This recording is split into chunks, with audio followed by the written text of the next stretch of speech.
In the studio we have Dan Holt, who's seeking a 3-year term on the board. Welcome, Dan. Good morning. It's afternoon, yes. Dan, you ran last year for the school board and came in third in a race for 2 seats. So why are you running for the school board this year? Very much it was still a need on my part for unfinished business. I had reached a point here in the community where I had the time to commit to the school board.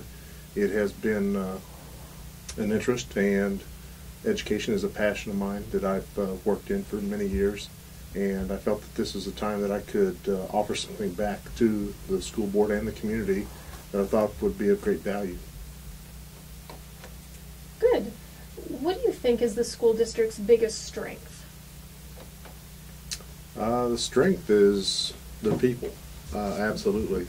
We've got a reputation for being a very strong school district in our academics and all of our other programs too. We're just very well thought of. The very difficult part is when you reach a certain level of expertise, and what you do is maintaining that. And I think part of that's having a good vision that the school board needs to definitely pave the way for. What do you think is the school district's biggest weakness? At this point in time, I think it really falls back on credibility. We've reached a period in the past few years where the community hasn't maintained that confidence in the direction that this school district has gone. Justified or not, the school board is the point for reflection about the representatives of the community that sit on that board and help define that direction.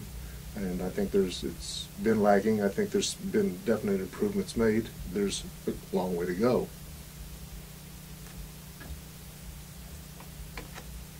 A $120 million bond issue will be on the election ballot to construct a new high school and a new elementary school, to acquire technology, and to make building updates, including new gyms at Rockbridge and Hickman. How necessary do you think it is for voters to approve this? It is vital.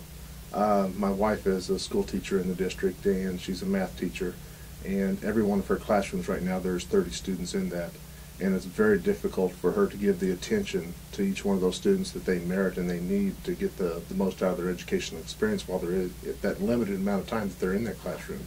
And that's the same story that there is throughout this district.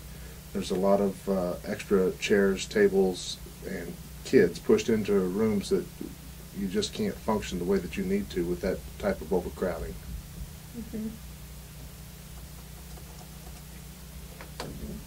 The district has faced budget reductions in recent years, resulting in cutting positions and programs. The financial picture doesn't appear to be getting better anytime soon. What are the steps the district needs to take to improve its financial situation and ensure students are getting a quality education? I think it's one of the misnomers as we look at the economic environment right now and how that portrays with the school district. Our school district is actually a lot stronger than many of our peers. It's double-sided right there. While it is stronger, we have had to make some serious cutbacks, and we've also got to look forward. Where's this going to take us? With these cuts, where is the vision that we have for where we're going to be 5 years from now? Our teachers have gone without pay for the last 2 years, going into a third year with that. There's a great deal of discontent because we put more on the burden of fewer people, and we have to be very sensitive about many issues similar to that going forward. Again, it's that visioning process.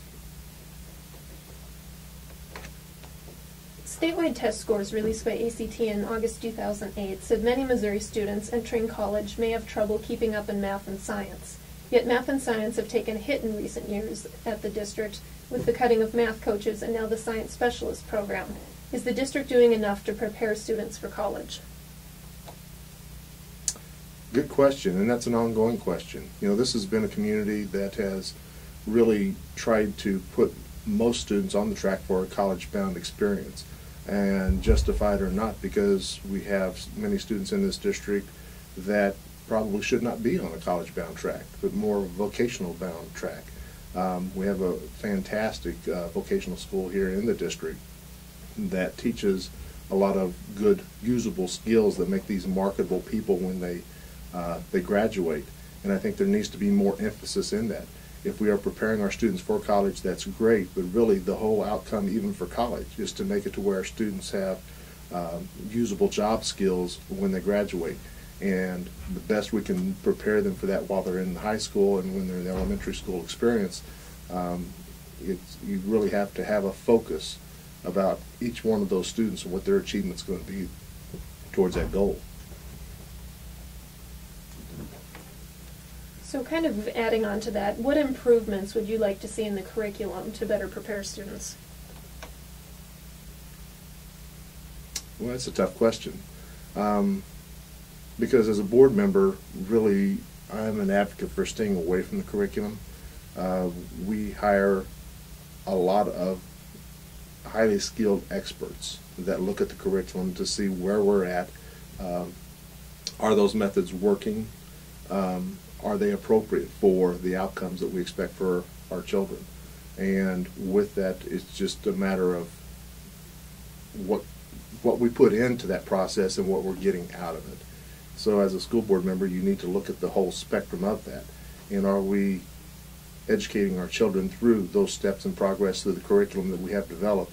How well are we preparing them for what the future needs are?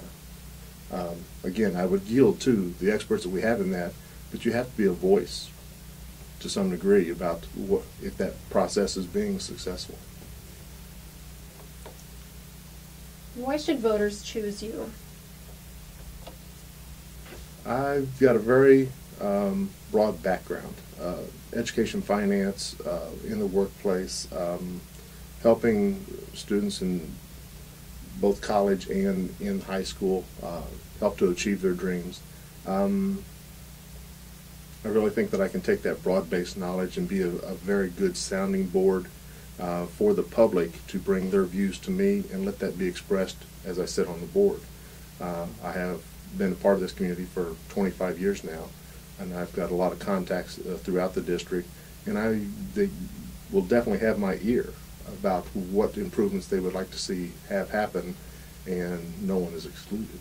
I think I can be a good voice and a good representative of reason where we go in the future. Mm-hmm. Okay, well, is there anything you would like to add? The forums that are coming up and some of the discussions that will be brought forth will be very interesting. As with everyone else, I'm going to be a voter. I'll definitely have my perspective on this, but I have to vote for one of the other candidates, or actually two candidates that are going to be running as well.